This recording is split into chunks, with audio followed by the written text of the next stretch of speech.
So let's think back to our cash flow example, where we were renting out a property for $2,000, we had $1,500 in cost, so we're cash flowing $500 a month or $6,000 per year. And let's say that the investment that we put into that property was $20,000.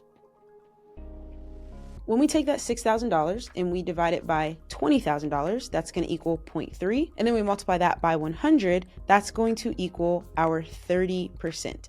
That means each year, our $6,000 profit is 30% of the investment we made. That's the return we're getting on our investment. Welcome back to the show. Today, we're talking with Das, who is a new real estate investor in the Baltimore, Maryland area. And he's got a very interesting story because he's a high earner with his W-2 job, but wants to achieve a level of financial freedom where he can have his real estate investing portfolio as a kind of safety net so that when he's going to work, it's not just for the money, but it's also for the fun and the enjoyment, and he has the real estate to fall back on. Das's situation is also interesting because he's kind of an accidental landlord. He bought a property a couple of years back and ended up moving out of it and renting it out, and that deal is going really well. He's cash flowing, he's managing his tenants well, and now he's ready to figure out what the next step on his real estate path is. If you're interested in the cash flow and the quote-unquote passive income part of real estate investing, this episode is going to be perfect for you. We'll not just talk about how to find deals both on and off market, but we'll also talk about the different strategies you can use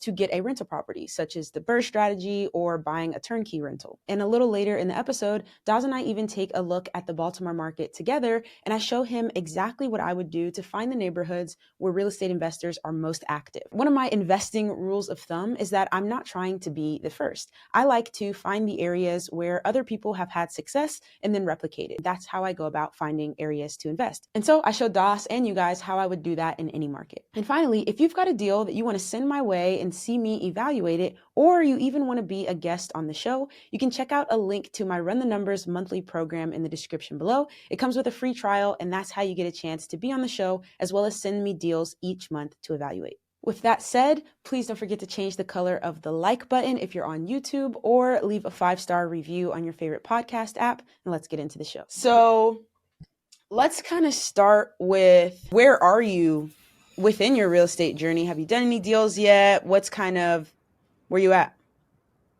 I guess I stumbled upon my journey late last year. I bought a house in 21 when it was good, percent like 2.25 rating. I got a nice house. I'm a military vet, so it was zero down, closing costs, of course, but zero down on the house. And then I lived there for like 2 years. But I make money on my job. I'm good, comfortable. I was living an expensive life. The cars, the house. The house is expensive. It's like a $500,000 house.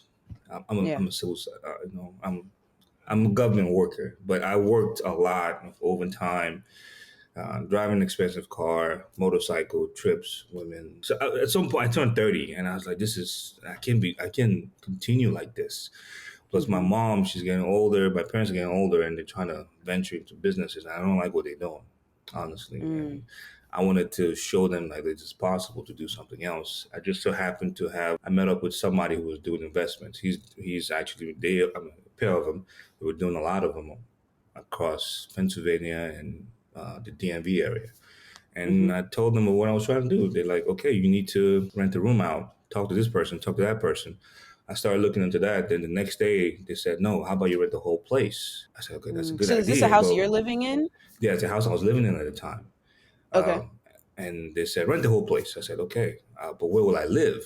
And they said, because we, as cops, we have courtesy officer programs around in apartments where if you can sell yourself well, they will give you 50% off for an apartment. So you end up paying like $950 for a nice, or $900 for a nice place. So that was the option I took. I got the place that I was going to live. I got that. He introduced me to his like a property manager. A property manager. He used to be a police officer for in our department for a while. He retired. He actually worked in the same unit I did for a long time ago. And he introduced me to the real estate agent that was going to help me do a rental appraisal of my house and market it for me. And she was awesome. She made everything easy for me. She was professional. She took professional pictures. Rental appraisal was on point because my community is new, and there's not a lot of data in the area to say this is what it might rent for. I Right. wanted to meet a certain mark. I wanted it to either break me even, or even if it's 100 too short, I don't mind. But she says, no, it's going to be more. I said, how is it possible? She showed me the data, basically. We got that out the way. Ended up renting for almost double what my mortgage is. Okay. My taxes fell like $200 for the year, so it was a very very very good back to back deals. The same guy who helped me set up all that stuff had I sold my car, and so I'm carless. I've rented my place out. I'm living in an apartment now, and I'm trying to. And now I know it's real. Like if I could do one like that, I could do two, three, four, and hopefully successfully live the same way I was and continue to make money cash. I'm cash flowing now. I don't need. I'm cash flowing now. But even if it wasn't cash flow or hold and eventually gain appreciation, then yes, that's Right. pretty much where I am in my journey right now. Okay. And what do you kind of see the next step as? You got one rental, you're cash flowing. You kind of got things under control with some of your high expenses with the cars and whatnot. Oh What do you yeah, want to happen next? honestly, I know I started big, like in a way, and I'm able to rent that out. I don't know where it will lead me to from now. My HELOC is going to get approved soon, and maybe I could use that to start, investing. I see a lot of. I'm on Zillow, so I get the notifications for houses in the area. Hmm. But I just, I don't know how to look at them and say, okay, this is gonna be a good property to invest in. I haven't saved. I don't have a lot of savings. The HELOC will be my only way of saying, okay, I can use this money to put into something. But my goal is to do something this year, at least two, even if in the first 6 months to do one, and the next 6 months to do either a BRRRR, flip, whatever the case may be. But to take two house investment options this year too. Right. It sounds like you almost became like an accidental landlord in the sense that you bought this house kind of to live in and then ended up, making a decision to rent it out. How has that been? Have you found that difficult? Do you want to do that again? Is the cash flow passive income, is that what you want more of? What's it been like? So it's been interesting because my neighbor, because it's a townhome condo style. The neighbor that stays the below two units, I'm in the top two.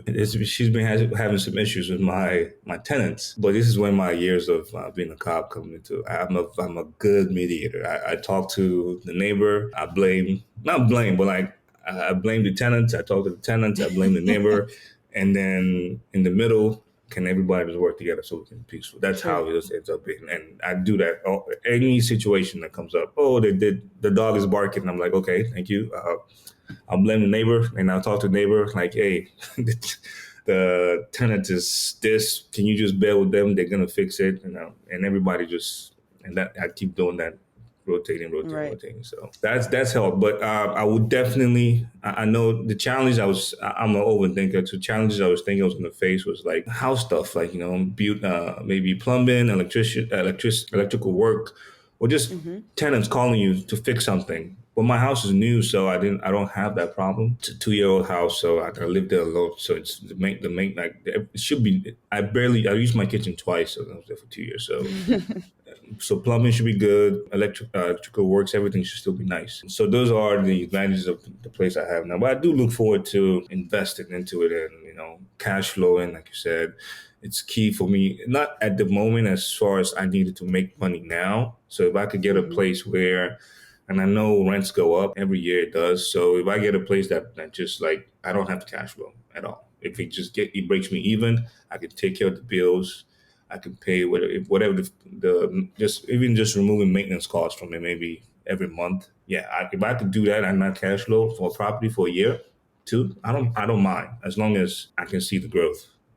That's my goal, and I could do that twice and 3 times, and I know I can keep cash flow. Like, eventually, I'll cash flow. That's my goal. So, whenever you're thinking about investing in a property, there are a lot of different factors to consider, but let's go over three of the main ones now. The first is what people generally call appreciation, and you may also hear the word equity when people are talking about this, and I'll kind of explain what that means. Let's say that you have a property that in its current condition is worth $100,000. And the numbers don't really matter if it was worth $10,000 or $10 million.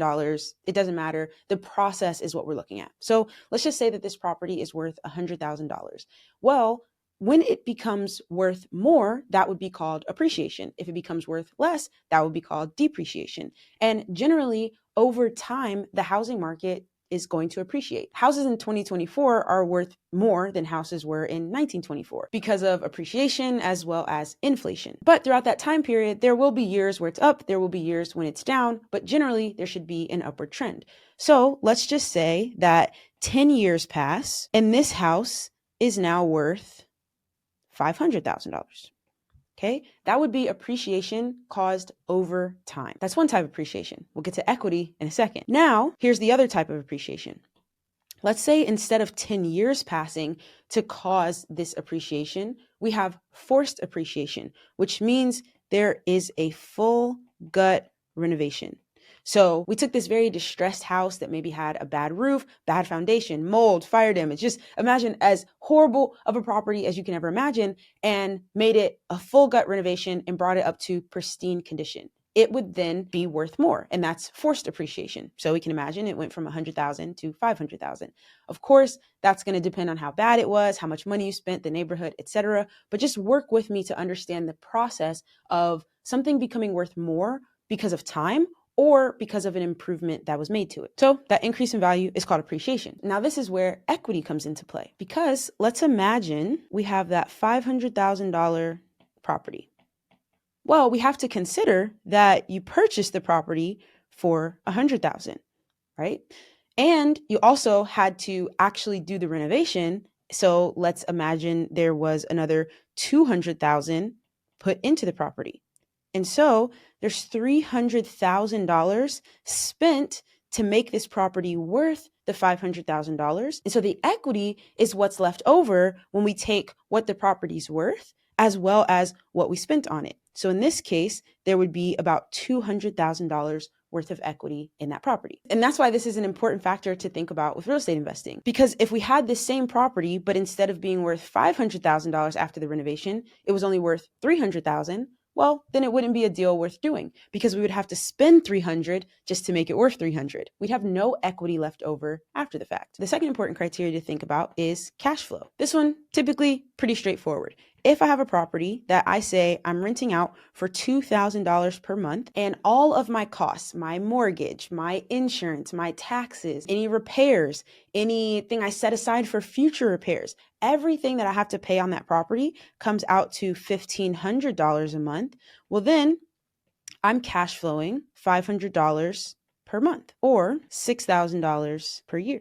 Pretty straightforward. If my costs were higher than the income that I actually make, then I would be, say, losing $500 a month or $600 a year, which is a situation that you never want to be in. That's why people say cash or cash flow is king. Now let's connect this to our third important factor, which is our return on investment or ROI. The general formula for your return on investment is how much profit you made divided by how much investment you spent, how much you put into the property. And then you can multiply that by 100, and that will give you your ROI percentage. So let's think back to our cash flow example, where we were renting out a property for $2,000, we had $1,500 in cost, so we're cash flowing $500 a month or $6,000 per year. And let's say that the investment that we put into that property was $20,000. This is just a quick example. We'll actually go later in the episode into how you can have your investment number be lower by doing something like the BRRRR method. But for now, let's just use this to understand the concept of return on investment. When we take that $6,000 and we divide it by $20,000, that's going to equal 0.3. And then we multiply that by 100, that's going to equal our 30%. That means each year, our $6,000 profit is 30% of the investment we made. That's the return we're getting on our investment. Now, typically the stock market returns about 7% per year, but that's passive. When you invest in the stock market, you are then letting the owners of the company run it and do absolutely everything. And typically you get about a 7% return on investment with the stock market. So real estate offers much higher returns, but obviously it's not passive in the way that investing in stocks are. But your return on investment, just like your equity, just like your cash flow, is going to help you determine what type of deal is worth it for you to put the effort in to make it happen. Interesting. So why, when you say you can see the growth, when you think about like the property appreciating, is that I'm trying to get a big picture understanding of why you want to invest in real estate, because cash flow is super important, appreciation is super important, but what do you want to come out of this? Are you going to sell these properties one day and live off of the proceeds, or are you going to quit your job and live off of cash flow? What's the big picture goal? So I don't think I'll ever quit my job. Nah, I wouldn't quit my job. I'm 9 years in, and it's a 20 year. I'm halfway there. I'm almost done. Sure. So I can bear it and just stay till I'm done. My goal is to. Everyone says financial freedom. It's not really financial freedom. I want to be able to help my parents when they're retired. Even now, I want to be able to eventually get married and have my family not worry about certain things. Money will be one of it. Just the freedom to live and not Mm-hmm. need to make money per se. I don't need to go to work. I choose to work and make my. That's my goal. And also, like I said, support my family, my parents, and as they get to their retirement age. So like on one hand, I hear you say like, it's okay if I don't cash flow because the properties are going to become worth more down the road, right? Yeah, But then yes. on the other side, I hear you saying what's important is that you do cash flow so that you don't have to work, so that you can support your family. So I'm just trying to get an idea of Okay. making sure you're super clear on like what is the benefit that having these properties brings you. So when I first rented my house out, I wasn't expecting cash flow. I was expecting to rent that, like remove myself from paying all that money that every month, and be able to rent it out while someone pays the house, and I keep the property. But eventually, the rent will increase, and then I can start seeing cash flow from it. It's not. I guess it's not immediate cash flow. It's to acquire the property, even if it's not cash flowing, but to eventually see cash flow from it. That's my goal. So by the time I'm not reliant on my W-2 income right now, that property would be cash flowing money to support me and my family. Gotcha. Yeah. Okay, cool. So I get that mindset in the sense that if you have a good W-2 job, and so if a property doesn't cash flow by $100 or $200 a month, it's not a huge issue to you. Yeah. But one thing I would just encourage you to consider is that you want to start doing more of these deals. You want to start doing these, investing in real estate as at scale, right? You want at least 2 this year and then more to come. Yes. And when you do that, when you start to build that real estate portfolio, separate that as a separate business that needs to be able to run and sustain on its own. Not, I have one rental property and I can support it with my W-2 job. Because at a certain point, 2, 3, 4, 5, 10 rental properties that don't cash flow, you're not going to be able to make enough from your W-2 job to support a whole portfolio of not cash flowing properties. You know what I mean? Yes. Okay. And It so, makes sense. yeah, so an alternate way to think about that and how I think about my properties is I don't know what the market's going to do. I don't know if it's going to appreciate or depreciate. Hopefully over time it goes up, but as long as my property's cash flow, I can hold on to that property for as long as I need to let it appreciate. A lot of times what happened to a lot of people in kind of the 2008 housing crisis was that they were in properties that didn't cash flow, and all of a sudden the value went down. So they were in a property, let's say they thought the property's worth $200,000 and it wasn't cash Hmm. flowing, but then the market crashed and now that property is only worth 100 grand. If they were cash flowing, they could just keep renting it out and hold on to it.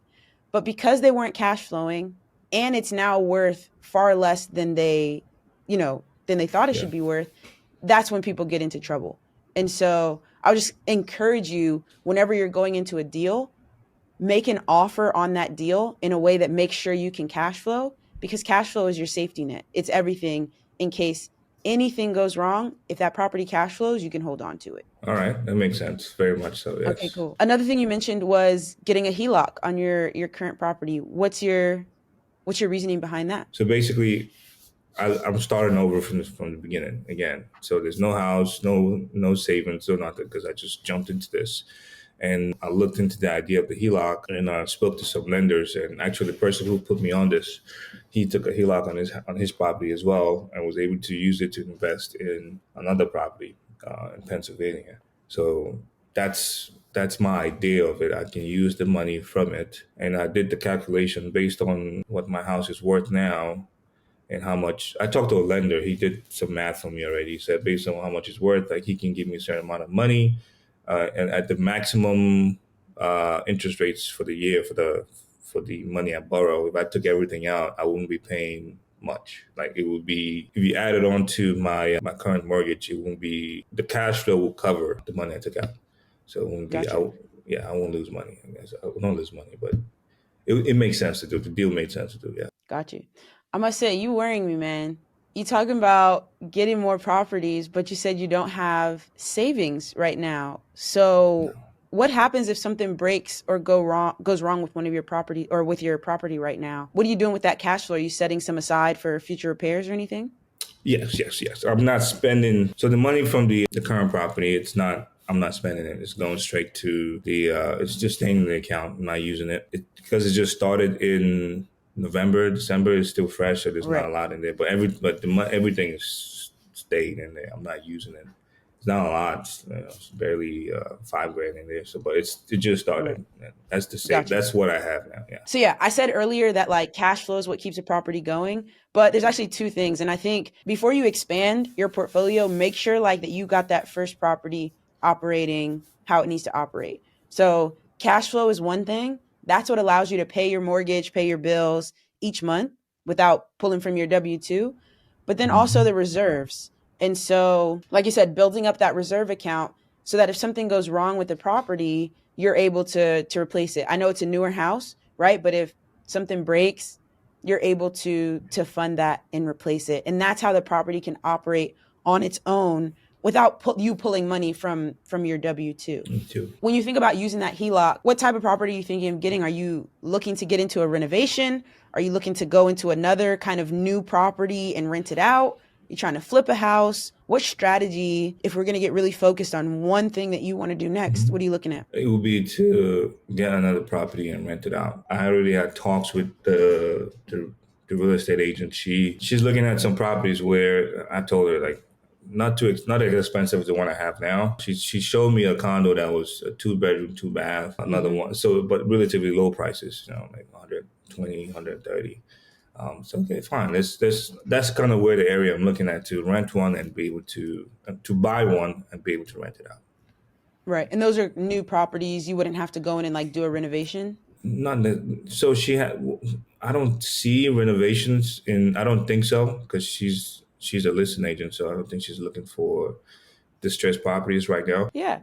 I think you have a lot of options, right? There's a lot of Hmm. ways that you can go forward. You can get a property that needs renovations, you can get a one that doesn't, you can flip a house, et cetera, et cetera. I think for you, the next step would be really determining what do you want to do? Do you want to buy a property that's like the one you have right now that doesn't need renovations, that the day you close, you're getting it rented out and like you said, maintenance is low because Yeah. it's already in good condition? That's going to be a certain path. And we can talk about that. We can kind of break down a deal that way. Or are you going to look at a property where it needs renovations and you're going to work with this hard money lender and fix it up, and then you're going to go through the process of refinancing and get your money back and pay the lender off? That's another path, right? And so in order to kind of help kind of give you some direction, you kind of have to know which one of those works best with your lifestyle, with the capital you have available. What are you wanting? It's the second one you talked about having to see a property, a distressed property, put some investments into it, and get the hard money lender to assist, or the case may be, and refinance pretty much the the BRRRR. Okay. Why are you leaning towards that? It's a sustainable skill that I need to learn because right now I don't know nothing. The skill of looking at the place, the value of the place, calculating the ARV to what it's worth now, and putting the time into to renovations, and then pretty much the whole burn method. That's a very tangible skill that I don't need anybody for. I can, once I'm able to do that by myself, I'm able to go through the whole process without any assistance, and that I can continue to multiply and do that multiple times. The part where the first one you mentioned, where just finding the place and turnkey basically, and Mm-hmm. just buy. It sounds easy, and somebody already put in that work in the beginning, and now they're gaining from it. Like, so I want to start from the scratch myself and be able to do that. So the second option is. Gotcha. Okay, cool. For someone who wants to build a rental portfolio where they're not interested in flipping a house per se, where they buy it, fix it up, and then sell it for a profit, but instead they want to keep that property and rent it out for the cash flow, there are two ways to think about doing that. One is through what is called the BRRRR method. There's 4 R's. And the other is through what's called a turnkey rental. This is a LTR, or a long-term rental. Now, there are other ways, but for simplicity purposes, let's think about the differences between these two. And the BRRRR method is all about finding a distressed property that is in poor condition, which allows you to buy it for less than you would a property in good condition. And it also allows you to force appreciation so that the property becomes worth a lot more after you take it from distressed to good condition. Now, a turnkey rental is already move-in ready. I remember my dad told me what turnkey meant. Just means that you put the key in the door, turn it, and you're good to go. Now, is that the case? Not necessarily. And sometimes you will buy a property that needs a couple of updates or, some things fixed around the property, but it's basically turnkey versus something like distressed, where it's not at all move-in ready and you need to go in and do a renovation. Another key difference is the way that you're going to finance this deal. This is financed with cash or what's called a bridge loan. The reason being, most people, when they go to buy a property, are going to ask a bank for a loan. That's where you put a 20% down payment and the bank loans you the other 80%. But banks are only going to loan on a property that's in good condition. And so if you're trying to buy a distressed property, you're oftentimes not going to be able to go to a traditional bank to purchase that. Instead, you're going to have to buy that property with cash or with a bridge loan, meaning a private loan or a hard money loan. The reason that they call it a bridge loan is because it bridges the gap between you buying the property and you getting it into good condition. We'll go into what the letters of the BRRRR mean, but basically, after you've bridged that gap between distressed, the renovation, and getting into good condition, then you can go to a bank and get a mortgage. The bridge loan is just for that time in between. On the other hand, if you're buying a turnkey property, you can go right to a bank and ask for a loan. Oftentimes, they're going to ask for 20 to 25% in order for you to have that as your down payment, and then the bank will loan you the other 80 or 75%. And now that you understand these first two pieces, this is the big difference between the two. With the BRRRR, you're going to pay yourself back with a refinance. Okay, talk about that in just a moment. With the turnkey, you're going to pay yourself back with cash flow. So this is a good time to talk about what the heck does a BRRRR mean. These letters stand for buy, renovate, rent, refinance, and repeat. So we buy it, it's distressed. We renovate it, it's no longer distressed. We rent it out so that it can be part of our rental portfolio and we can start making money on it. And then we refinance. And remember, I said that when you buy that property in distressed condition, a bank is not going to loan on it. But once you've gotten it into good condition and you've got it rented out, then you can go to the bank and ask for what's called a cash out refinance.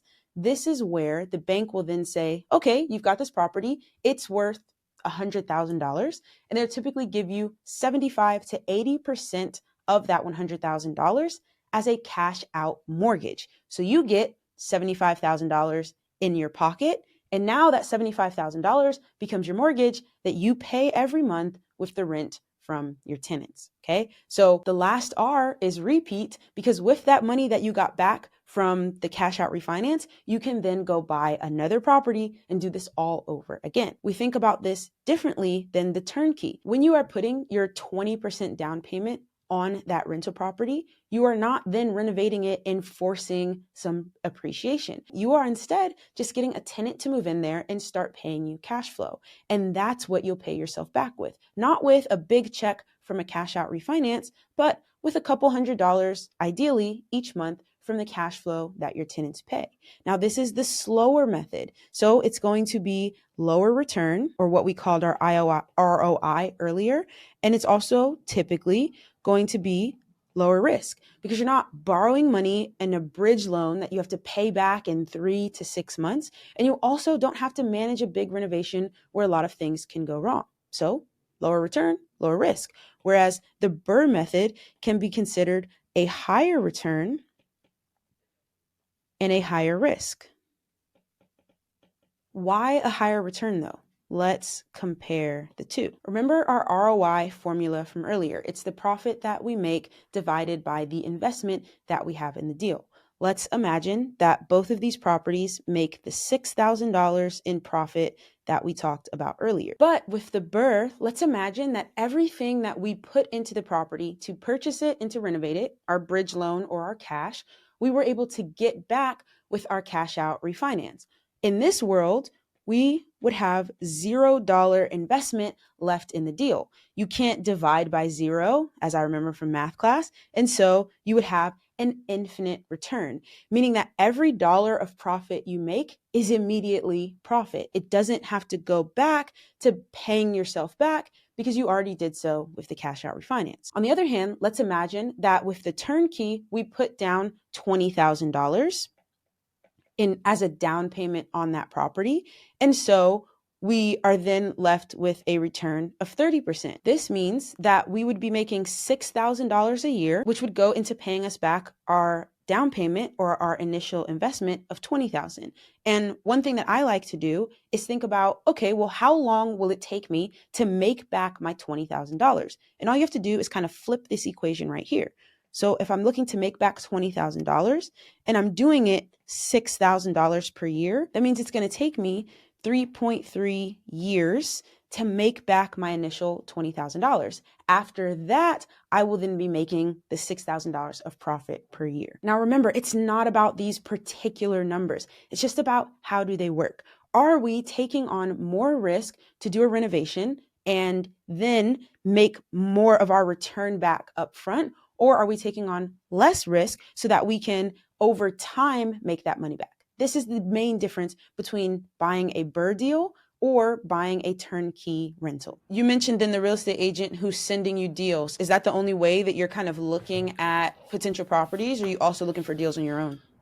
I see them pop up all the time, but I haven't. No, that's the real estate agent sends me. She sent me a couple, like 2 deals, but they're turnkey. They're not distressed properties. I see Zillow all the time in my area, Baltimore. I see a lot of the prices are just, they make sense. Like as far as like investment wise, something I can get into, but I just don't know the area, the ARV, the areas and the properties are renting the area or sold in the area, all that stuff. I just, that's the math I don't know. And this is what's why I'm doing it. I mean, I did the day 6 and some of those, I have some of the answers to those questions now, but that's where I am now. And then once I'm able to do that myself, then I think I'm able to be confidently asking people for, like, go to a lender asking for money, or that the guy I was introduced to and tell him, look, I have a deal. This is, because I told him, quite funny enough, I told him, like, I watch people on YouTube. There's this girl, Lili, on, she does the analysis, and he says, don't worry, I need to we still need to send a bank out there to finalize how much the house is really worth. Because you may say the after repair value is this, or the value of the house is this, and then it comes back to the bank says it's not. So I was like, I want to be that confident when I'm like, I want to send my deals to somebody and be like, this is it. And it'll be close to at least what the value is going to be or what it is. Right. Yeah. So it's a good point. There's like, if we break down the process, there is a certain point when the bank comes out to the property to evaluate it and tell you what it's worth. But that's actually at the end of the process. That's when you get the appraisal. So like if we think about the BRRRR, we think about, we have a distressed property, you go out, you buy it, right? Typically, that's the money that you're using, that money either from your savings or from like your HELOC, right? Mm-hmm. And so typically when you're buying that property, that's a cash purchase. And on a cash purchase, because there's not a bank involved, there's typically not an appraisal that happens. So at the start of the process, the bank isn't the one giving you the money to renovate the property. They're not the one giving you the money to buy the property. If you think about like, I'm sure when you brought your condo for the first time, it's in good shape, you got a mortgage on it, right? Mm-hmm. And so when you get that mortgage, the bank comes out, they do an appraisal. If we're talking about the BRRRR, that's going to be a little different. When you go to buy that, you're not getting a mortgage on it right away. You're using your HELOC, you're using your cash, right? And so you're the one who has to determine what's the value of it. After you renovate it, after you rent it out, when you then go to refinance it, put a mortgage on it and kind of pay yourself back so you can pay your HELOC off, that's when the bank comes out and does an appraisal. And so it's kind of like we can actually go through together and if you want, look at a property. But the first step is deciding for yourself and learning how to evaluate what's the value of this property so that when the bank comes out 3-6 months later, hopefully the number that they give you is the same number that you kind of determined at the beginning. Yes. Okay, cool. Let's look together and kind of see what's going on in your market. You said you're in, what area are you looking for properties in? It's the DMV area, so DC, Maryland, Virginia. So Northern Virginia, the whole Virginia, DC, mostly DC, Maryland. That's still a big area. Is there like a zip code or anything in particular that you really like? Oh, Baltimore. It's gonna be Baltimore. Let's do Baltimore. Okay, Baltimore, Maryland. And you can see my screen here, right? Oh, now I can. No, I wasn't looking, but now I can. Yes.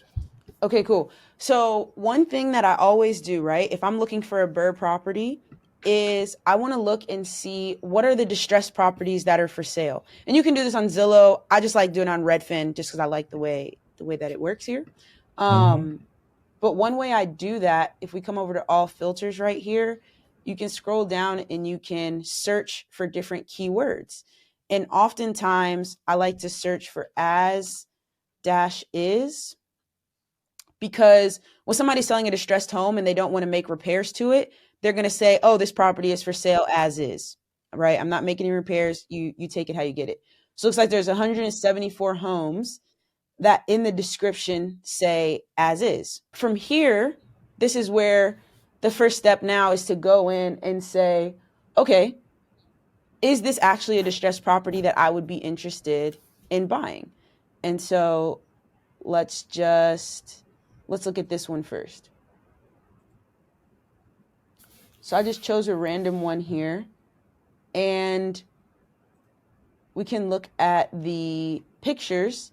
And the question we're kind of asking ourselves is this a property that needs a renovation for me to drastically raise the value?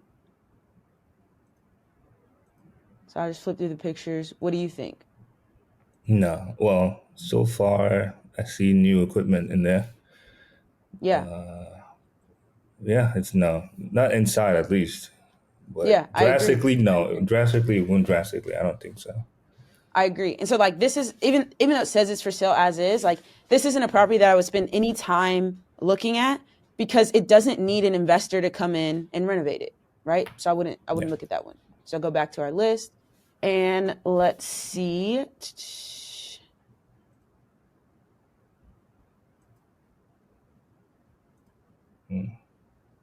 Okay, this is interesting.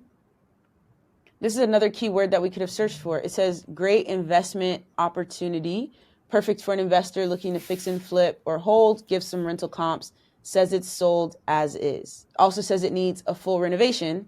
Obviously it's boarded up and they say we don't have any interior pictures, right?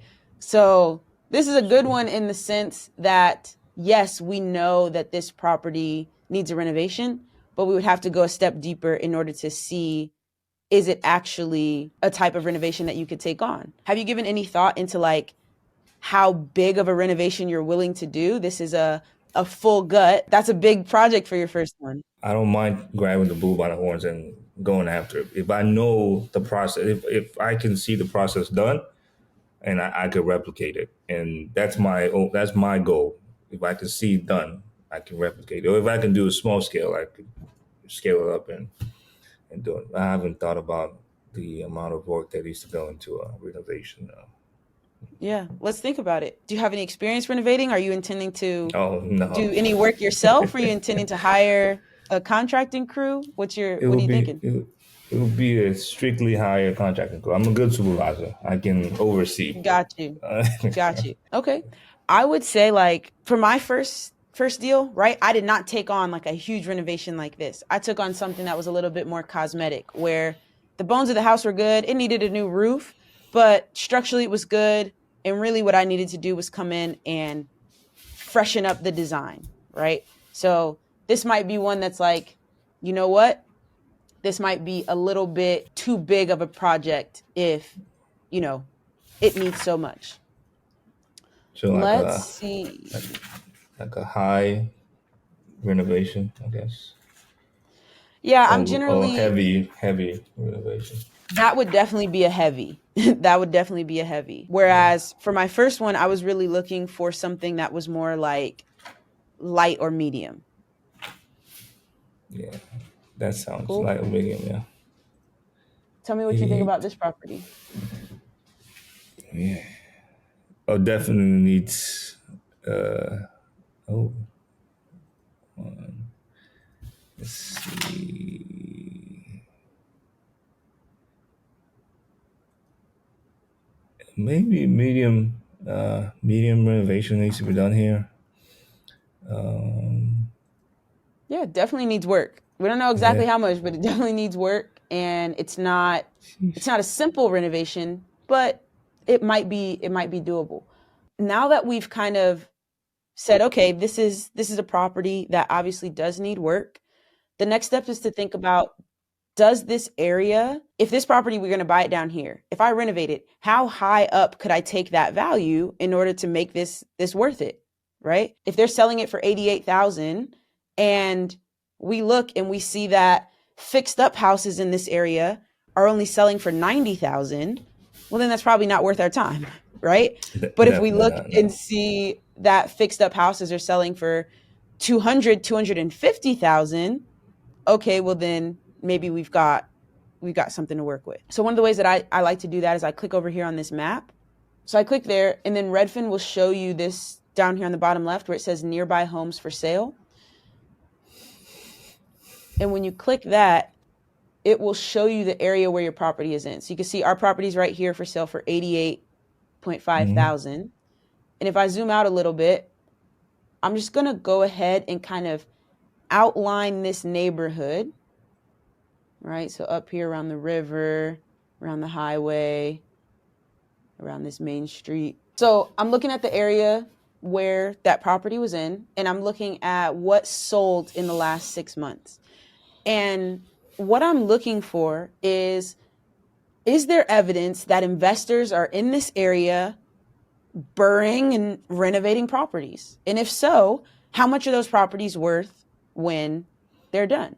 And so, like, if we look at this property here, it's not letting me click onto it for some Uh huh. reason. But if we look at it, we can basically ask ourselves, does this look like a property that's been renovated, updated by an investor?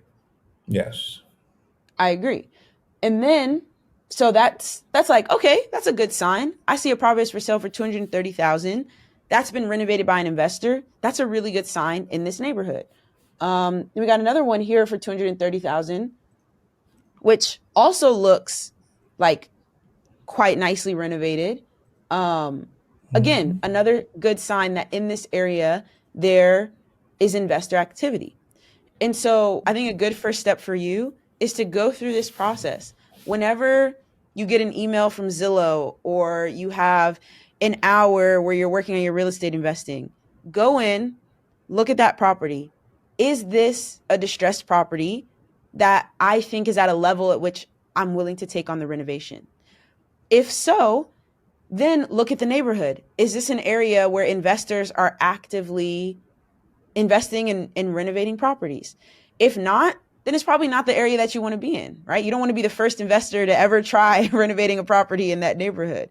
At least I know I don't. I don't want to be first. I just want to follow the success of other Trend, people. yeah. Yep, I want to follow the trend.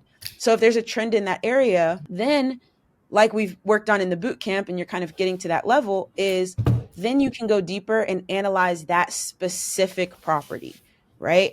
This Yeah. distressed property is very similar to this updated property in all of the ways that we list out when we run our comps. And therefore, I think it could be worth this. And that's how you get to your ARV. And then you just continue working the process. Okay, I've got my ARV. Here's what's needed. Maybe you go out and see the property. Maybe you call the real estate agent and you start to put together your rehab budget. Okay, here's my ARV. Here's my rehab budget. Here's how much, therefore I can offer on the property. And you just start to piece together the numbers. But I think like that first step is if you just start digging into whenever a property comes across, dig into the neighborhood, see if that's an area you want to be in, and start to think about what type of renovation are you willing to take on. I think that's a really good kind of first step for you. Do you get all your deals on off market or on market?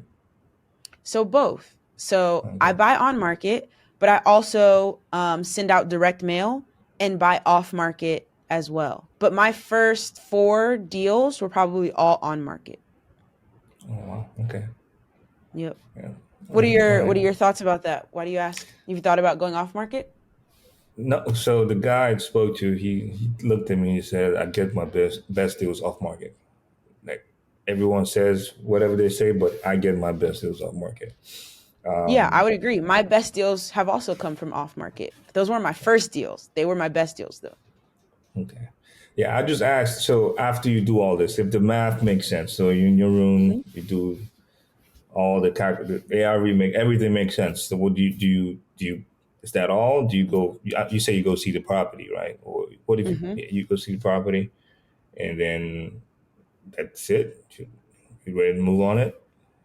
So if I'm ready to move is basically what am I using to fund the purchase, right? So if I'm Yes. going to Okay. make an offer, what am I using there? Sometimes that's a combination of my own cash and something like a HELOC, or Mm-hmm. if I have a partner on the deal, am I getting a private money loan, right? But if the numbers work out and I have the capital to invest in it, I'm also thinking about not just the purchase, but also the renovation, right? Like Innovation. how am I paying the contractor crew? But if all of that is where it needs to be, then that's when I make my offer. And I believe that's like day 12 or 13 of the boot camp that you're in, Mm-hmm. which is like I send in my offer sheet, which tells the seller, here's the price I'm willing to offer, here's how I'm going to pay for it, here's my proof of funds. Because if I'm offering them $90,000 cash, they're going to want to see proof, right? So here's my proof of funds. Here's what date I would like to close on. All of those items on that offer sheet. If my Mm-hmm. numbers work out, I got my capital in place, then that's when I Mm-hmm. start the negotiation process and make the offer to the seller. Okay, makes sense. That definitely makes sense. Yes, I need to do more of this. Do you use PropStream? Yeah, Or, I okay. do. So I use Well, PropStream in a very similar way. Do you want me to show you? yeah, if you can, please. Sure. I was gonna get props. I was looking into it, but you also said you use Redfin and Zillow a lot. So do I want to pay for a subscription if I can? At least now that I'm just starting off, just learn how to do it with Redfin and Zillow before I go into it. Right. So I think it's really good for everyone to start on Redfin and Zillow because it's free. And those properties have pictures, which is going to help you get good at estimating rehab and just all of those things, right? Where PropStream comes into play is in a few ways. We'll go over 2. One is building a list of off-market properties, right? If you're just finding that these deals on market are just not good enough, right? What I'm finding on Redfin is it's not cheap enough. You are typically going to get better deals off market. Now you got to spend more money to get them, right? Because they're not just out there for free, but that's where the better deals are. The other thing is you can get more customized deals on PropStream. So they're off market and they're more customized. So I just typed in Baltimore and basically there are almost 1,500 properties on the MLS, which is basically on Redfin or Zillow in Baltimore. But then PropStream is also going to show me not just the properties that are on market, but also other properties that I might be interested in. This is how people build their list of off-market properties. So I got 1,200 pre-foreclosures. I got 215 properties up for auction, 328 bank-owned. I got 46,000 properties bought through a cash buyer, right? So if you're looking for investors to network with, these are the cash buyers in your market. I got 8,000 properties with liens. I got 19,000 that are vacant, right? So if we were trying to build you an off-market list, let's just say we start with vacant, right? So I got these 9,000 properties that are vacant. The reason that I like PropStream, what I use it for, is then to customize this list more. Because if I just reach out to these 19,000 people, yes, they have a vacant house, but that doesn't mean that it's distressed and they're willing to sell it, right? So one thing we can do if we come up to filter is customize this. And there's a bunch of criteria here. And you can look at the PropStream. Is this is not on Redfin or Zillow, right? This is just PropStream stuff. Yeah, so this is on PropStream. Okay. This is what you're paying for. You're paying for access to all this extra data that on Redfin, you'd only be able to see these 1,500 properties because those are the ones that are on market. Versus on PropStream, you can see hundreds of thousands of properties because they have the actual property data. Okay. So let's just go through an experiment, right? And let's just say we want to look at vacant houses, but we also want to make sure that these properties are distressed. So one way you can do that is you can look at vacant houses, but you can make it so that they also have an active lien, right? Which means they have a bill or something that's due that they haven't paid. So now we're looking at vacant houses that also have a lien. And we took our list down from 19,000 to 279, right? So that's a more customized, targeted list, right? So when that investor that you're talking to is like, oh yeah, all my best deals come from off market, it's because they're building a custom list of exactly the type of property that they're looking for. Another one that I like to do, if I take off active lien here, we're back to 19,000. Another one I like to do is I like to look at vacant houses that failed off the MLS, right? So it means that they tried to sell it on Redfin or Zillow, they weren't able to, and now it's vacant and they're not making any money off of it. So now there's 3,460 of those, right? And then I can customize that list even more. Let's say that the property's been owned for a minimum of 10 years, right? So it's vacant, it failed off the MLS, and they've owned it for 10 years. Now I've got almost 1,700 of those.